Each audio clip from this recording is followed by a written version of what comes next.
keeping ACOS low for ASINs can be challenging, and I've built an automation that can do that for you in about 1 minute. Let me show you what's the result here.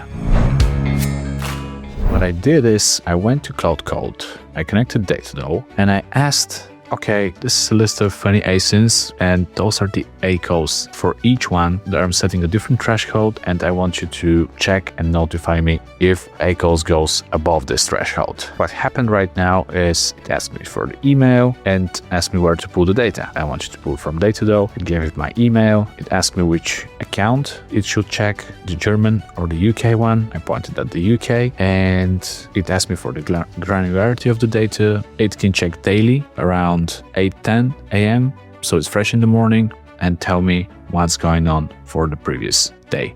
So what's happened right now is it told for 1 minute, and it automatically prepared me this automated routine. You can see what's going on here. It already prepared me this queue that it described. Those are the ASINs, those are the thresholds. You need to send the email and check if everything looks good. Now, what's going on is that I've already left it working, but it found that those 3 ASINs are above the threshold. What it did is it sent me this email. Now I can take a look and maybe ask it more questions in a separate session. If I go here and I can go, all right, explain why ACOS are high for this ASIN.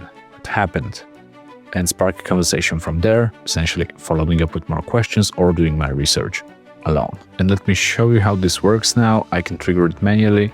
I can go and I can say run now. Even though it's not 8 a.m., I'm gonna do it now for the demo. So now we need to wait maybe a minute.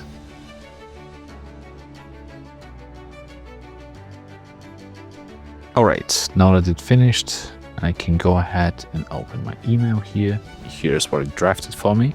And we can see that the styling is off. It's not like in the other emails, but again, that's something that I can prompt it once again if I want to see this in a table, if I want to see it in a chart, or in any other way. But for now, again, I can see that those are the ASINs and those are the thresholds that I've set, and it's showing me how much more am I above those thresholds. Now I need to go and take some action to fix those. More information on how you can do that and the skill to use in Claude will be in the description, and you can go connect to DataDoe and build that for free. Try it for yourself.